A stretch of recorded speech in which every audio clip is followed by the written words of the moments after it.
Good afternoon, I'm Ed Lingao. This is One News Now. While some Laguna residents are still reeling from the effects of Typhoon Quinta, they now have no choice but to brace for the possible impact of Typhoon Ulysses as it nears the landmass of Luzon. To give us an update on the latest situation in that province, JC Cosico is joining us live from Laguna. JC, how are things going there? Bulk light to moderate rains are now being felt in some parts of Laguna, which is currently under signal number 3 because of Typhoon Ulysses. Now residents are busy preparing for the typhoon's expected onslaught. In Barangay Lenga, Calamba, Laguna, some residents have already tied the roofs of their houses, while others were busy preparing or packing their clothes in case the need for evacuation rises. The barangay is considered to be a flood-prone area as it is near the Laguna Lake.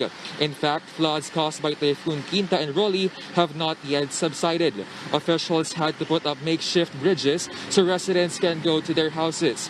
In the meantime, tents have been set up at the barangay hall. Relief goods are also provided or prepared for evacuees. Back over here in Calamba, Laguna, residents were told to evacuate as some houses were located near mountains, which is prone to landslide. Back to you. JC, we were looking at some of the video footage that you were showing just a while ago, and we could see some flooded areas. The floods that you were showing a while ago, these were flooding coming from Typhoon Quinta, so hindi pa humuhupa.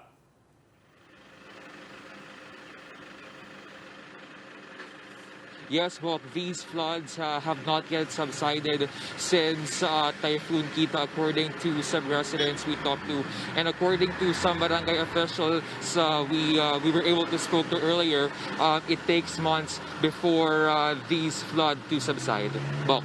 And how deep are these floods right now? I mean, at the current level, how deep are they?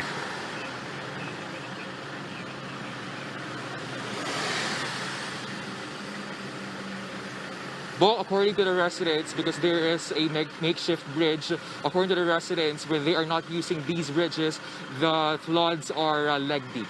Well, hey, JC Cosico reporting live from Laguna. Vice President Leni Robredo's camp has filed a counter-manifestation to oppose Bongbong Marcos's motion for the Supreme Court or for Supreme Court Associate Justice Leonen to inhibit himself from the poll protest. Following the supposed logic in Marcos's motion, Robredo's lawyer said that most magistrates of the Presidential Electoral Tribunal would or should recuse themselves from the case. Robredo's camp also pointed out that Marcos had earlier accused Associate Justice Alfredo Caguioa of the same thing back in 2018.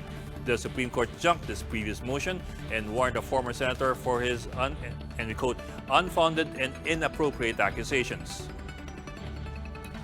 U.S. President-elect Joe Biden called Donald Trump's refusal to concede his re-election loss an embarrassment.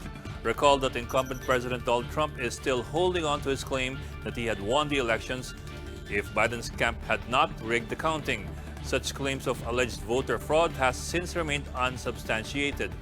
The clear winner, Joe Biden says Trump's refusal to concede gracefully will not help his legacy. But he also dismissed the standoff as unimportant. He says at the end of the day, America will transition into a new government by January 20, whether or not Trump chooses to participate in the transition. For more updates, visit News 5, The Philippine Star, and Business World Online. Visit our website, onenews.ph, for more in-depth analysis. You can also catch One News on the Signal Play app. Register for a free account now at www.signalplay.com and stream One News live anytime, anywhere. I'm Ed Lingao. We are One News.